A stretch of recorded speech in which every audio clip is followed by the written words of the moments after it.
Welcome dear students. स्वागत है आपका हमारे इस इंग्लिश की ऑनलाइन क्लास में। और हम पढ़ने वाले हैं आज ग्लिम्सेस ऑफ पास्ट चैप्टर के बाद में दी गई poem Macavity the mystery cat. जैसे कि इसकी हेडलाइन से ही हमें मालूम पड़ रहा है यह पोम एक कैट के बारे में है जो कि बहुत ही मिस्टीरियस है। मिस्टीरियस अर्थात रहस्यमयी है। यहाँ पर पोइट का नाम जे.एस. एलियट ने एक बहुत ही ह्यूमरस पोएम लिखी है। जे.एस. एलियट जाने जाते हैं बहुत बड़े बड़े लेखों के लिए, लेकिन उन्होंने बच्चों के लिए और यंगस्टर्स के लिए भी इस प्रकार की रचनाएं की हैं कि बच्चों को बहुत ही लुभावनी लगती है। इस कैट के द्वारा वो कुछ क्रिमिनल्स के बारे में इंडिकेट करना चाहते हैं कि मैकेविटी एक ऐसी कैट है जो कि क्राइम कर तो देती है लेकिन कभी पुलिस की पकड़ में नहीं आती। हम नॉर्मली इस कैट को यहाँ वहाँ सभी जगह देख सकते हैं, लेकिन जब भी क्राइम क्रिएट होता है तो वो आसपास होगी ज़रूर, लेकिन पुलिस के आने से पहले वो वहाँ से जा चुकी होगी, वो कभी भी हाथ में नहीं आएगी। इस पोम के द्वारा पोइट ने क्रिमिनल्स की स्किल्स के बारे में बताया है और ये बहुत ही रोचक तरीके से, रोमांचक तरीके से, बहुत ही सरल सहज तरीके से हमको बताया है, जिसको पढ़ते हुए हमें बहुत ही फन आने वाला है, बहुत ही मज़ा आने वाला है। तो चलें डियर स्टूडेंट्स, इस पोम को स्टार्ट करें। उससे पहले हम इसके पोइट के बारे में कुछ पढ़ेंगे और उसके बाद स्टेंजा बाय स्टेंजा इसके ट्रांसलेशन की ओर चलेंगे। So let we start now. T S. Eliot, आपका पूरा नाम थॉमस स्टन्स एलियट था। इनका जन्म 26 सितंबर 1888 को हुआ और यह हमारे बीच में 4 जनवरी 1965 तक रहे। He was a poet, essayist, publisher, playwright, literary critic and editor. इन्होंने जितना भी लिटरेचर के वर्क में कार्य होते हैं वो सभी किए हैं। देखिए, पोइट अर्थात वो एक कवि थे, एसेस्ट जिन्होंने बहुत सारे निबंध लिखे, पब्लिशर यानी कि इन्होंने कविताओं को, कहानियों को, लेखों को पब्लिश भी किया, प्ले राइट कुछ प्लेस भी लिखे, लिटरेरी क्रिटिक्स का अर्थात जो कुछ लोग लिटरेरी वर्क करते हैं, साहित्य का कार्य करते हैं, उनकी आलोचनात्मक विशेषताएं, टिप्पणियां लिखने का काम भी इन्होंने किया। एंड एडिटर, यहाँ तक कि उन सब लेखों को एडिट करने का काम भी इन्होंने किया। अर्थात ये अपने आप में एक पूर्ण लिटरेचर व्यक्ति थे। Born in Saint Louis Missouri to a prominent Boston Brahmin family, और इनका जन्म सेंट लुइस नामक जगह पर एक बॉस्टन ब्राह्मण फैमिली में हुआ।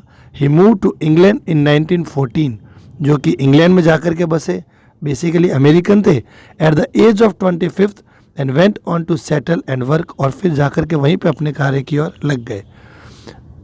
नोटेबल अवार्ड्स, देखिए कितने पुरस्कार प्राप्त किए जिनमें फेमस पुरस्कार हैं। नोबेल प्राइज इन लिटरेचर, विश्व में सबसे बड़े पुरस्कारों में जिनकी गिनती की जाती है साहित्य का, वह पुरस्कार 1948 में मिला। और इसी प्रकार से ऑर्डर ऑफ मेरिट नामक पुरस्कार मिला। ऐसा कहा जाता है कि टी.एस. एलियट 20th सेंचुरी के द मोस्ट फेमस पोइट भी रहे। Do you have a pet cat, क्या आपके पास एक पालतू बिल्ली है? Have you ever noticed anything mysterious about it, क्या आपने कभी उसके बारे में कुछ रहस्यपूर्ण बातें नोटिस की है? It is not easy to say whether every cat is a mystery, ये कहना बहुत आसान नहीं है कि क्या सभी बिल्लियाँ जो होती है वो मिस्ट्री है यानी कि रहस्यपूर्ण होती है। But Macavity is one for sure, लेकिन ये बात श्योर है मैकेविटी नाम की जो बिल्ली है वो बहुत ही मिस्टीरियस है। What is it that makes him a perfect mystery cat, क्या चीज़ें उसे मिस्ट्री कैट बनाती है? Read the poem and find out, चलिए आइए इसे पढ़ते हैं और खोजते हैं उसे मिस्ट्री कैट क्यों कहा गया है। Stanza number first. Macavity is a mystery cat, he is called a hidden paw, for he is the master criminal who can defy the law. He is the bafflement of Scotland Yard, the flying squad's despair, for when they reach the scene of crime Macavity is not there. पहला stanza हमें समझाता है Macavity is a mystery cat, या apostrophe s का प्रयोग इसके लिए हुआ है। मैकेविटी एक मिस्ट्री कैट है।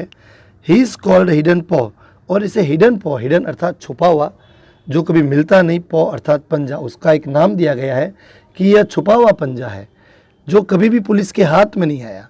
कैसे हाथ में नहीं आया, ये हम आगे पोम में पढ़ने वाले हैं। For he is a master criminal who can defy the law. और यह एक छोटा मोटा क्रिमिनल नहीं है, छोटा मोटा अपराधी नहीं है, ये मास्टर क्रिमिनल है। Who can defy the law, defy अर्थात डिसऑबे करना, यह खुलेआम लॉ अर्थात कानूनों का उल्लंघन भी कर देता है। हिज बैफलमेंट ऑफ स्कॉटलैंड यार्ड, यह एक बड़ा ही कन्फ्यूज़न है किसके लिए, स्कॉटलैंड यार्ड के लिए। स्कॉटलैंड यार्ड कहा जाता है ब्रिटेन, और ब्रिटेन की पुलिस का जो मुख्यालय है, लंदन की पुलिस का जो मुख्यालय है, उसे स्कॉटलैंड यार्ड कहा जाता है। उसके लिए मैकेविटी हमेशा एक बैफलमेंट रहा, कन्फ्यूज़न रहा, वो उसे कभी पकड़ ही नहीं पाए। द फ्लाइंग स्क्वाड्स डिस्पेयर, और जो फ्लाइंग स्क्वाड कहा जाता है, जो तुरंत ही कार्रवाई करने वाली पुलिस होती है, उसको भी वो निराश ही करती है। क्यों? For when they reach the scene of crime, for यहाँ रीजन के लिए आया है। For when they reach the scene of crime, Scotland Yard हो अथवा फ्लाइंग स्क्वाड हो, वो जब भी सीन ऑफ क्राइम पे पहुँचते हैं, मैकेविटी इज़ नॉट देयर, तो मैकेविटी उनको वहाँ कभी नहीं मिली। इट मीन्स पूरा स्टैंजा हमारे प्यारे भैया बहनों ने समझा होगा। It is about a Macavity's, जो कि एक मिस्ट्री कैट है, and is called hidden paw because all the Scotland Yard and flying squad is not able to catch him, to caught him every time, and he is a cause of bafflement, confusion, and whenever they both reach the scene of crime, Macavity is not there. Stanza number 2. Macavity, there is no one like Macavity. He has broken every human law, he breaks the law of gravity.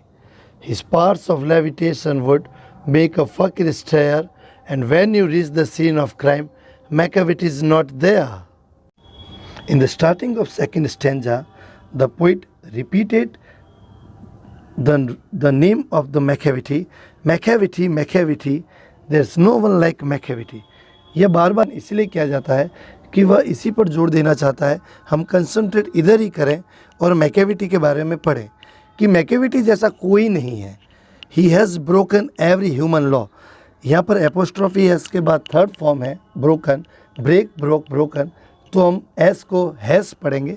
He has broken every human law, जिसने हर एक human law, मनुष्यों के लिए बनाए गए सभी प्रकार के कानून नियमों को तोड़ चुका है वह।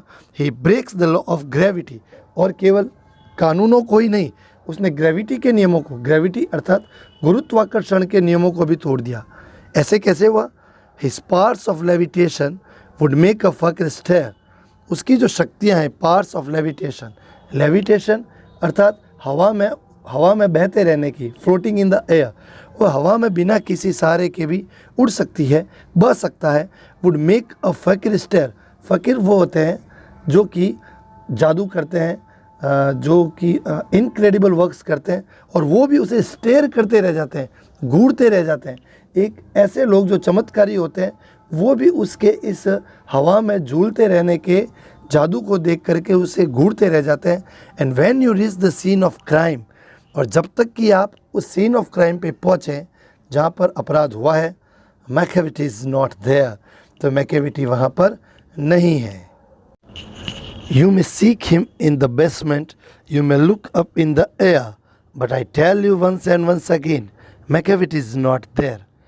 तुम उसे ढूंढ सकते हो बेसमेंट में, बेसमेंट अर्थात हमारे घरों में जो ग्राउंड फ्लोर होता है, वहाँ पे देख सकते हैं। You may look up in the air, और यहाँ तक कि आप उसे हवा में भी ढूंढ सकते हैं। But I tell you once and once again, और पोइट बार बार ये कह रहा है कि मैं तुम्हें बार बार ये चीज़ समझा रहा हूँ कि मैकेविटी वहाँ नहीं है। इस प्रकार से पोइट ये कह रहा है कि हम लोग उसे कैसे भी ढूंढें, वो हमें नहीं मिल रहा है। तो चलिए आइए स्टूडेंट्स, इस स्टेंजा को वापस रिसाइट करते हैं। Macavity, there is no one like Macavity, he has broken every human law, he breaks the law of gravity, his parts of levitation would make a fakir stare, and when you reach the scene of crime, Macavity is not there. You may seek him in the basement, you may look up in the air, but I tell you once and once again, Macavity is not there. Next one is Macavity is a ginger cat. He's very tall and thin. You would know him if you saw him, for his eyes are sunken in. His brow is deeply lined with thought. His head is highly domed. और अब इस stanza में poet ने Macavity के बारे में, Macavity के appearance के बारे में बताया है कि हम उसे कैसे पहचान सकते हैं। Macavity is a ginger cat. Macavity को एक जिंजर कैट कहा गया है। जिंजर वैसे अदरक को कहा जाता है, लेकिन यहाँ पे उसकी अपीयरेंस जिंजर जैसी है। Like he is very tall and thin. वह बहुत ही टॉल, बहुत ही लंबा और पतला है, दुबला है। You would know him if you सा हिम। आप उसे पहचान जाओगे यदि आप उसे देखते हैं। कैसे? For his eyes are sunken in, कि उसकी आंखें जो हैं वो अंदर की ओर धसी हुई है। संकन इन, डूबी हुई अर्थात धसी हुई है। His bro is deeply line with thought, और उसकी जो ब्रोज है, आईब्रोज जो हैं उनमें जैसे कि लाइंस बनी हुई हैं। वो हर समय कुछ सोच विचारता है। ऑब्वियसली वो एक मास्टर क्रिमिनल है, तो बिना सोचे विचारे तो वो रहता ही नहीं है। तो उसकी आईब्रोज बहुत ही डीपली लाइन है। His head is highly doomed, और उसका जो सिर है वो डोम बना हुआ है। डोम जैसे गोलाकार, जैसे गुंबद बना हुआ होता है सिर पे, उसी प्रकार से उसका सिर है। तो यहाँ पर पोइट उसकी कुछ अपीयरेंस के बारे में बताता है, वो भी बहुत ह्यूमरस तरीके से। चलिए आगे पढ़ते हैं। His coat is dusty from neglect. His whiskers are uncombed. He sways his head from side to side with movements like a snake. And when you think he's half asleep, he is always wide awake. और poet उसकी appearance को और आगे बताते हुए कहते हैं, His coat is dusty from neglect. उसका जो कोट है, कोट अर्थात उसकी ऊपर वाली बॉडी में समझाया है, डस्टी फ्रॉम नेग्लेक्ट। वह डस्टी है, वह धूल से भरा हुआ। वह अपने शरीर की ज़्यादा परवाह नहीं करता। वो नेग्लेक्ट करता है कि मैं शरीर को कैसे संभाल के रखूं। वह डस्ट से भरा हुआ है। हिज विस्कर्स आर अनकॉम्ड, और उसके जो विस्कर्स हैं, विस्कर्स का मतलब होता है डियर स्टूडेंट्स, उसकी जो मुंह के आगे जो बाल है, यानी उसकी जो मूछें हैं, वह अनकॉम्ड है। वह बिल्कुल भी कंघी नहीं की हुई है, वह अस्त व्यस्त है। He sways his head from side to side, और वो अपने सिर को इधर उधर हिलाता रहता है। With movements like a snake, जैसे कि सांप हो। वो बिल्कुल भी स्थिर नहीं रहता, वह एक जगह पे सीधा नहीं बैठता। वो अपने सिर को इधर उधर हिला करके यहाँ वहाँ देखता ही रहता है। And when you think is half asleep, और यदि आप सोचते हैं कि वह तो थोड़ा बहुत सोया हुआ है, वह थका हुआ होगा, वह आराम कर रहा होगा, he is always wide awake. ऐसा बिल्कुल भी नहीं है। वह हर समय जागृत अवस्था में जगा हुआ है। होगा भी क्यों नहीं भाई, वह तो एक मास्टर क्रिमिनल है। हम सोच सकते हैं कि वह थका हुआ है, सोया हुआ है, but he is always wide awake. Final one की ओर बढ़ते हैं। अभी तक हमने उसकी अपीयरेंस के बारे में पढ़ा, अब वह ऐसा मिस्टीरियस क्यों है, ऐसा कुछ और समझाया गया है। Macavity, there is no one like Macavity, for he is a feline and feline shape, a monster of depravity. You may meet him in a by street, you may see him in the square, but when a crime is discovered, then Macavity is not there. First line वही बात बता रही है, Macavity, there is no one like Macavity. Macavity जैसा तो कोई नहीं है। For he is a fiend and feline shape. Fiend का मतलब होता है डेविल, वो तो एक डेविल जैसा है। और डेविल भी कैसा?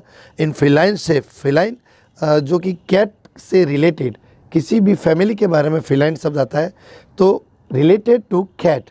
वह तो एक ऐसा डेविल है जो कैट जैसा है। अ मॉन्स्टर ऑफ डिप्रेविटी, और वो एक राक्षस है, मॉन्स्टर है। कैसा? जो कि मॉरल करप्शन करता है, जो अच्छे कार्य नहीं करता, उसके बारे में बताया। मॉरल करप्शन को डेप्रेविटी कहा गया। You may meet him in a by street, you may see him in the square. आप उससे मिल सकते हैं कभी आप गली से गुजरते हुए, और you may see him in the square, और आप उसे तब भी देख सकते हैं, आप उसे तभी मिल सकते हैं जब आप किसी स्क्वायर से गुजरते हैं। जब आप किसी स्क्वायर अर्थात जो चौराया होता है ना, जिसके चारों तरफ से हम निकलते हैं, हम उसको गली में भी देख सकते हैं, हम उसको किसी चौराहे पे भी देख सकते हैं। But when a crime discovered, लेकिन यदि कहीं पर क्राइम पाया जाता है, अपराध पाया जाता है, then Macavity is not there, तो मैकेविटी आपको वहाँ पे नहीं दिखाई देगा, नहीं मिलेगा। सो इसी के साथ हम फिनिश करते हैं अपनी इस पोइम। आई होप आप लोगों ने समझ लिया होगा कि मैकेविटी को मिस्ट्री कैट क्यों कहा गया है। वीडियो में हम इसको रेसिटेशन के साथ में और अच्छी तरह से पढ़ने का अभ्यास करेंगे। तब तक के लिए थैंक यू।